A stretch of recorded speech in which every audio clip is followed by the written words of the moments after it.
Hello everyone, thank you all for watching Chi Life Center. Please click like, write a lovely comment, I accept those, and ask a question. Definitely join me for classes, workshop at Chi Life Center if you're here in the city. But most importantly, do subscribe, share with your friends, ask them to subscribe. I'm trying to reach 1,000 viewers so that I can go live for partial of workshops I do, some classes, and mainly live for live events that I want to do for online, so that I keep making videos on how to regarding yoga, anything to do with health and fitness and wellness. Okay, so all right, here we go. So this is a lecture form of yoga poses to do in the summertime. So what I found through my years of teaching and learning, because you're always learning and teaching and living your life, right? Find something that you love to do and do that, right? So finding, I call it the cousin arts, okay, from martial arts, karate, which was started in what is now known as that area of India, right? Bigger than it is considered now, and all the arts from qigong, tai chi, kung fu, yoga, all of this, okay, the practice of the meridian and using the meridians, right, and everything that has developed from that. Okay, so in the summertime, we're in the summer, so I'm doing yoga poses for the summertime and finding the relationship between qigong teaching for the heart and yoga teaching for releasing tension and stress from the heart, right? So opening up the heart chakra, clearing out the heart. The arch poses are good for that. The arch poses are also good for relieving mild depression, any kind of stress and anxiety as well, related to any emotion that we feel. It doesn't only have to apply to the heart, but yes, also applies to the heart chakra. So we want to do those arches, right? In Qigong, the heart is seen as the color red. And in the summertime, it's associated with summer and the element of fire. In yoga, the heart chakra is the color green, associated with love, right? So, and we want to release tension from the heart and stress and anxiety from the heart and open up our heart chakra so that we can better love ourselves, improving our self-love and loving others and knowing the perfect balance of love where we're not overextending within ourselves and to others. Okay, so that's the basics of it. But learning that the arch pose in yoga actually helps relieve mild depression. Of course, we're releasing any tension from the shoulders, where we might hold a lot of stress and tension, the back, and definitely the chest. Okay, and that pretty much is in the vicinity of the center of our core, our beings, where we would hold anxiety at the tummy, at the core, right? In the Asian community, they teach that they hold it at the core, that stress, regret, loss, grief, but it's also associated with the heart, right? So we want to relieve that. So for my notes, the first one we want to do in our practice, of course, you want to sit, breathe, relax, and get yourself tuned in. But you want to start with the cat-cow, and you want to warm the spine up, because warming up the spine is really working the entire body. Like I always tell my students, the cat-cow works the entire body like a downward facing dog, but we're not doing that one in the summer yoga, okay?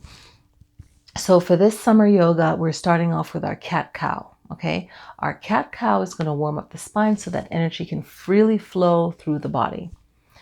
And you want to do the cat-cow for 1 minute. And if you are a beginner, all the poses I mentioned, you want to just rest and breathe and continue, okay? You don't have to physically do it for 1 minute, but within 1 minute, do the best that you can if you are a beginner. If you are experienced, then you'll be doing the cat-cow for 1 minute. You have your cell phone or your timer and you can time yourself. The second one is bridge pose. So bridge pose, when you get into your bridge pose, you want to make sure that you are laying on the floor on your back and you go up into your bridge pose. Your hands are at your side, nice next to your body. Or you're interlacing the hands. If your shoulder flexibility is there, your arm flexibility is there, everyone is different. So you're practicing this yoga for you.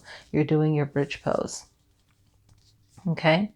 Then you're going to move over to your camel pose. I love camel pose.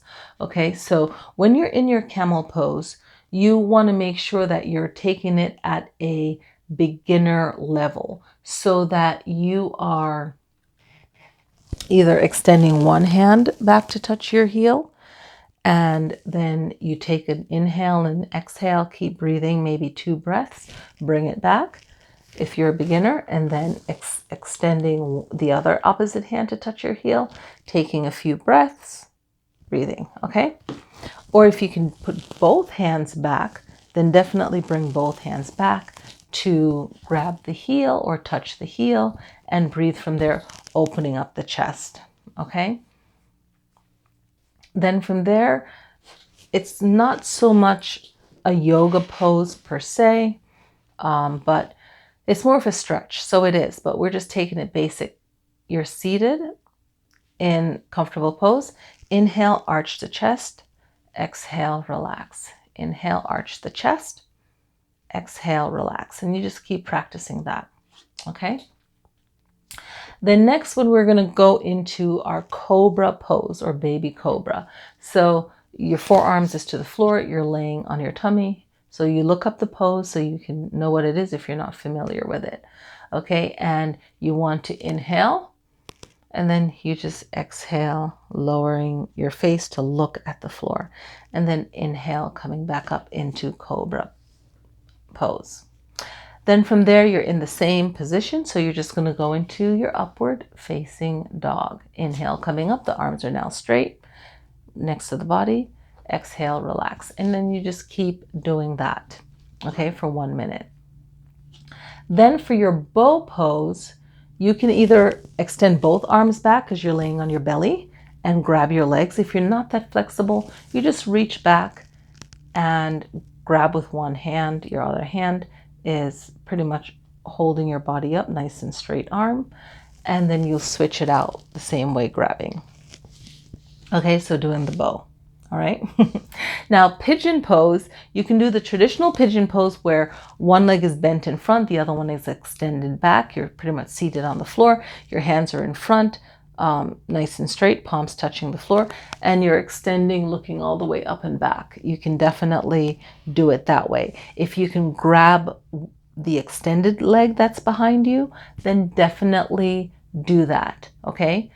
Then you would do it for 1 minute on one side, switch it out, and then 1 minute on the opposite side, since it's the pigeon pose. Okay, once you see it, you just want to balance the left and the right. Okay, then we would go into another back bend, which is the upward facing bow. Okay, so you're laying on your belly.